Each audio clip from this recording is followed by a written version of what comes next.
Okay, here's my dilemma. I have one of my plywood walls completely done in my dream wood shop, but I still can't mount any electrical boxes to it until it's painted.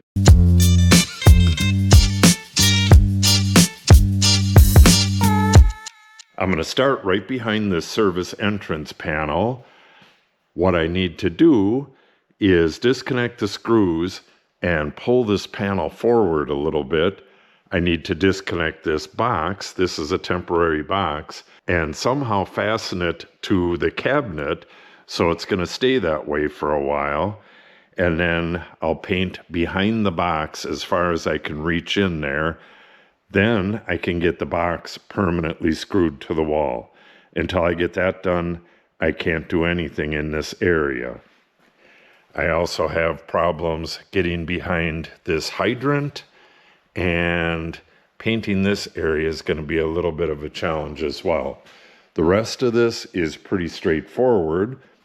Once I get the primer on, I'm going to fill these gaps with caulk, and then we'll get a coat of paint on this. All right, let's start with the service entrance panel here, and then we'll work our way to the other difficult stuff.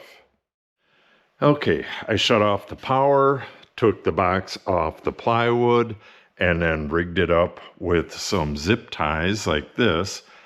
I still need this until I get this mounted permanently, which is what we're doing right now.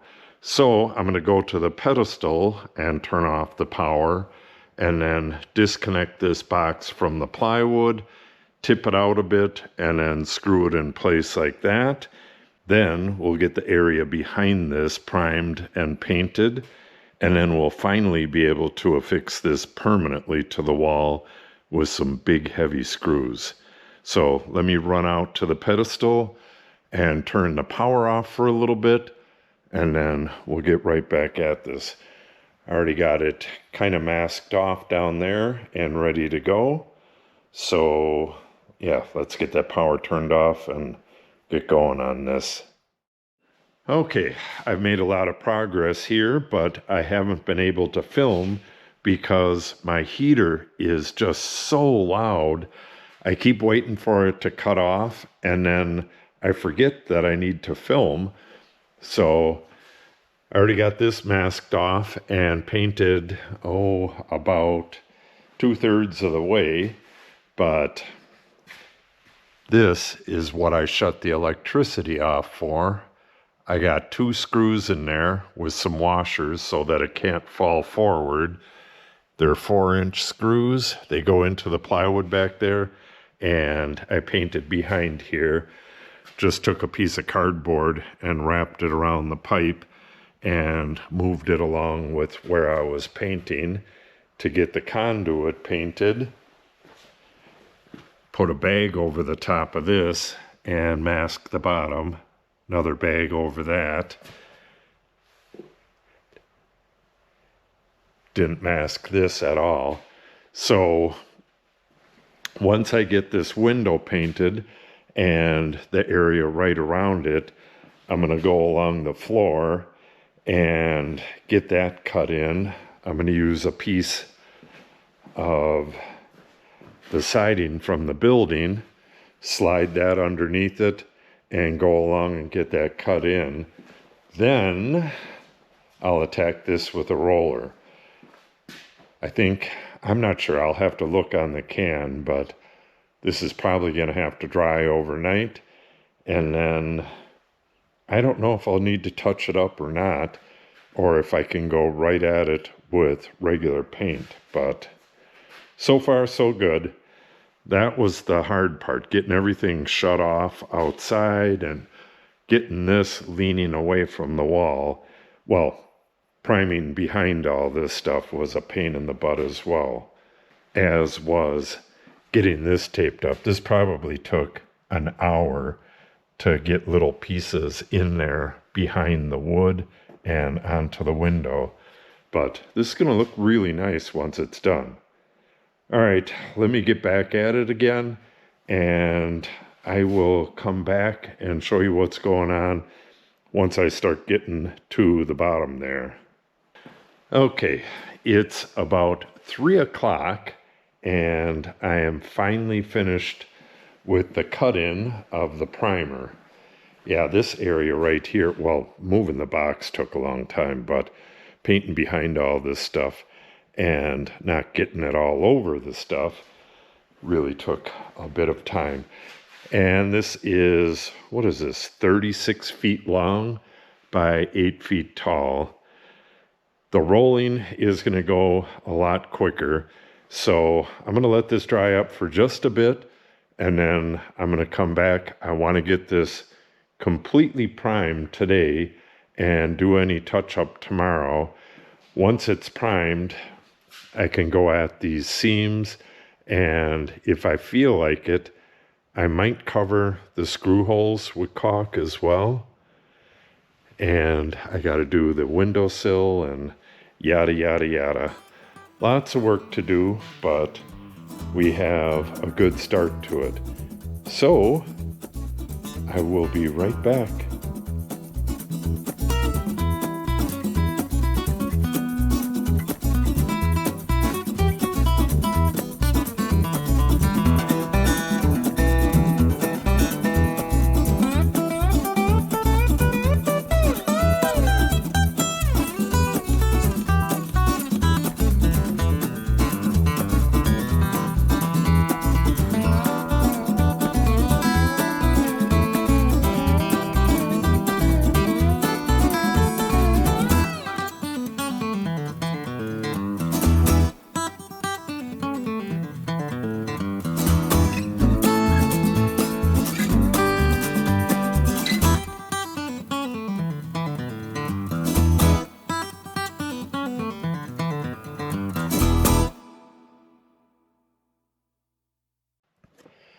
It's the next day, and got a little bit of spackle here.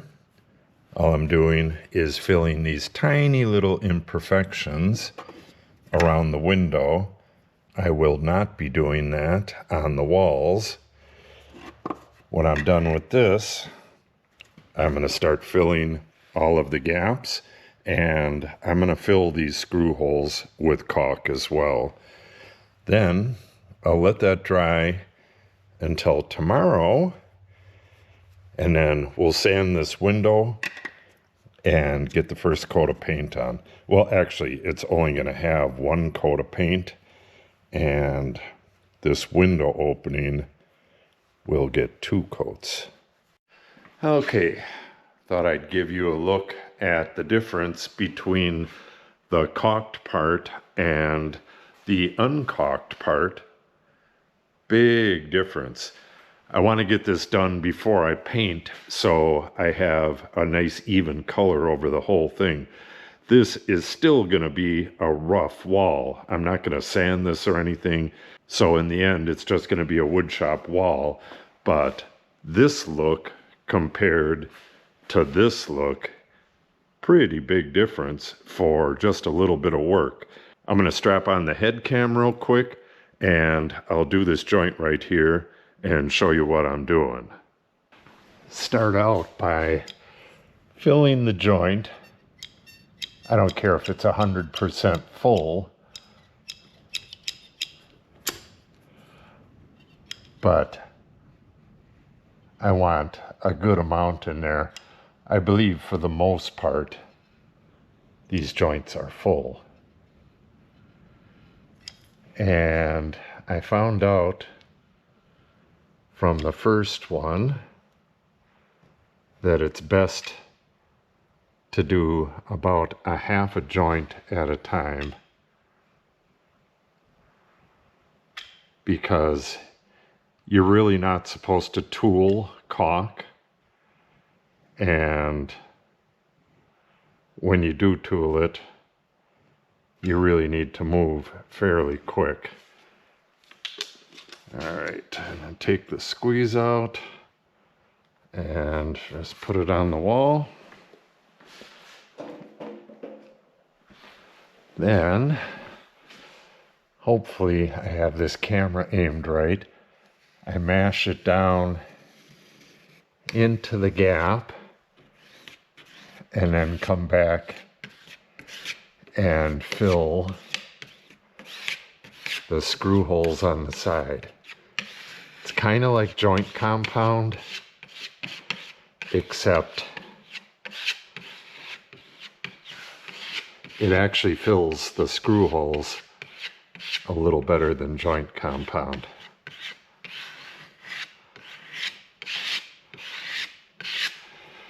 And then I come back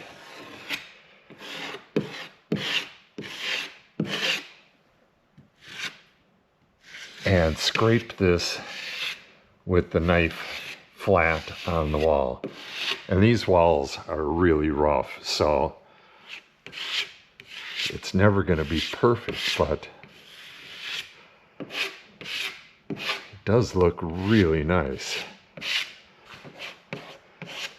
Some of the joints are a lot easier than others because they're even, but with construction plywood like this, they're going to be different thicknesses where they come together. Some of them are really bad,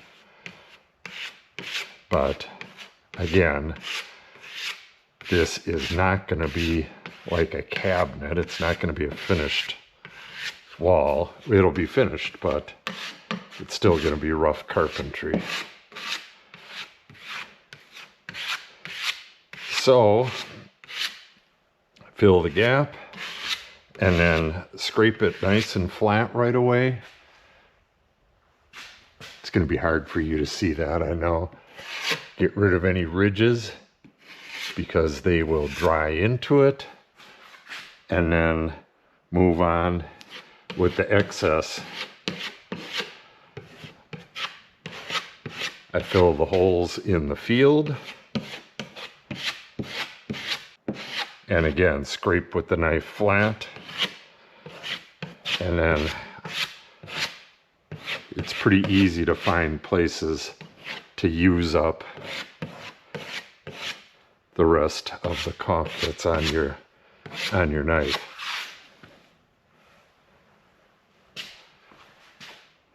All right. That looks pretty good. And then, as I said before, we're going to go over this whole thing with a finished coat of paint. And that's going to be it. No more messing around with it, but it should look really nice. Okay.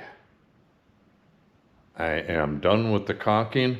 I'm probably going to go back over this and do a little bit of touch-up later on this evening.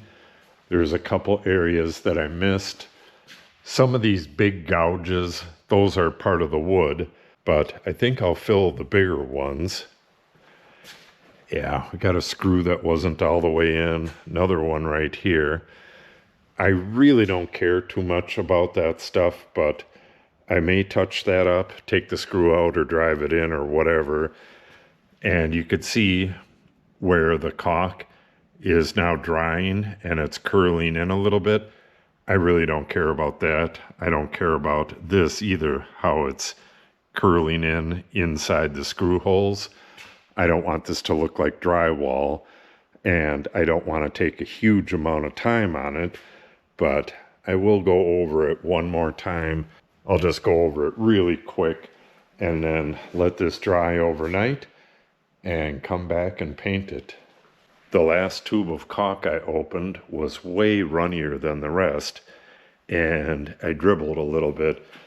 I'll let that completely harden before I mess with it. Either you get it right away with water, or you let it dry and scrape it off. Yeah, I think that looks really nice.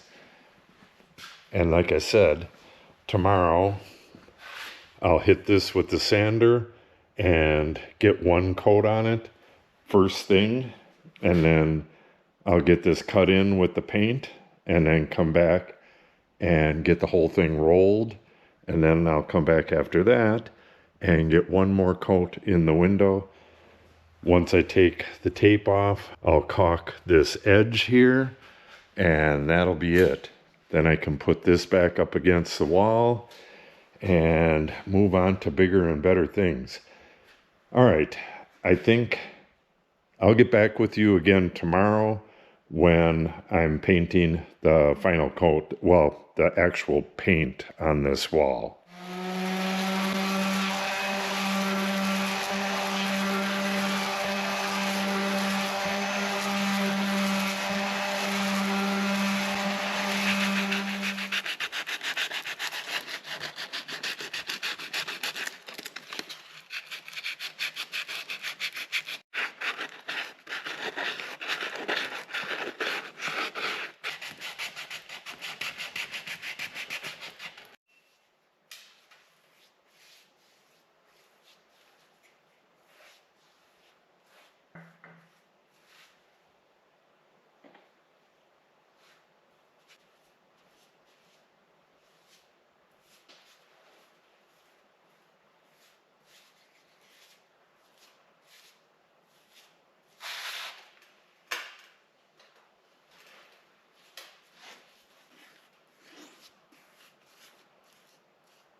That looks really nice.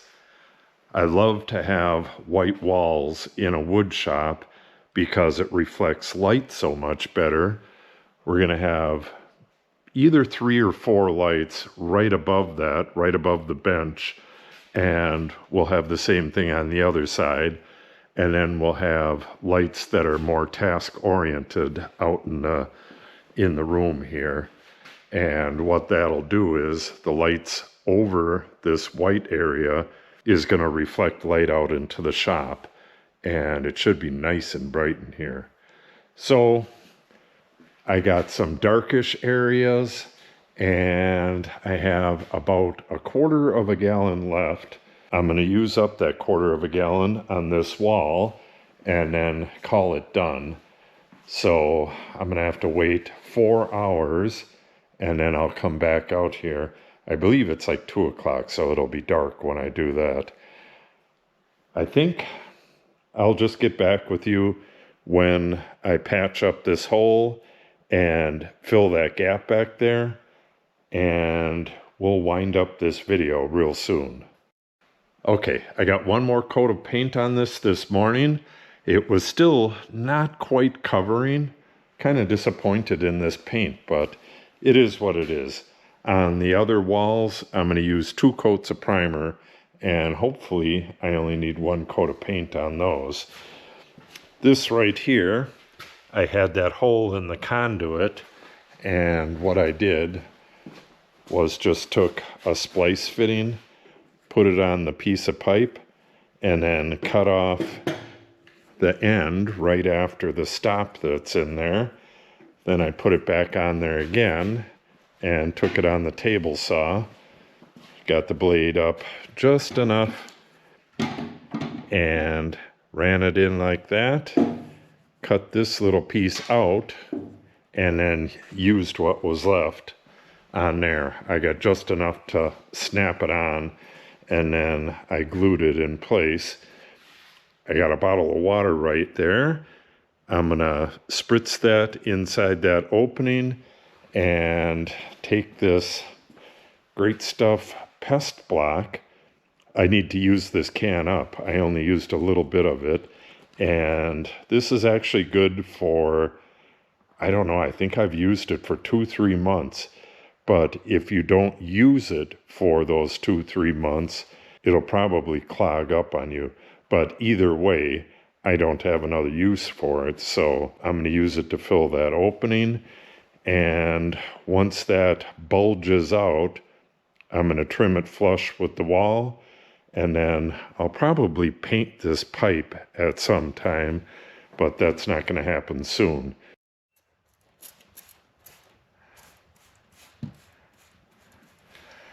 The water just activates the polyurethane foam. This actually works better if you turn it upside down like this, but that's not easy to do. Try it sideways.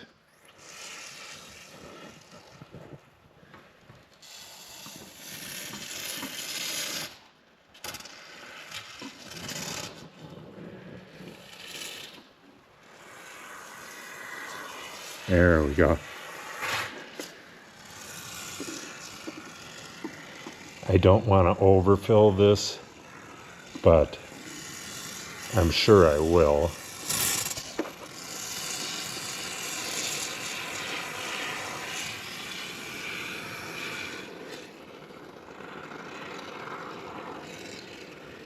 I don't want to underfill it either and have to come back and do another layer.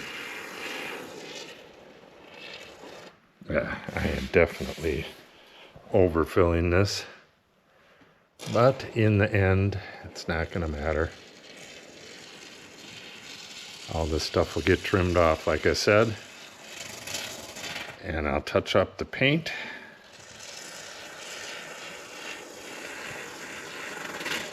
And all will be well.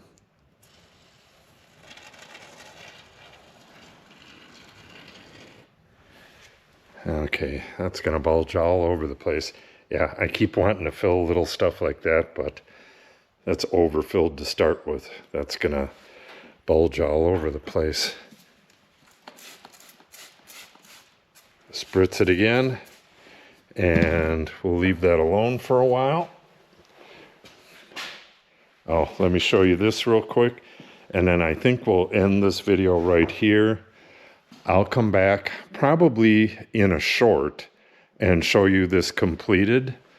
I need to let this paint dry for a while. Then I'm going to put one more coat. This already has 2 coats. I'm going to put one more coat inside the window opening because that area is going to take a lot of abuse. Then I'm going to go and clean up the window, take off the tape, and do that caulking.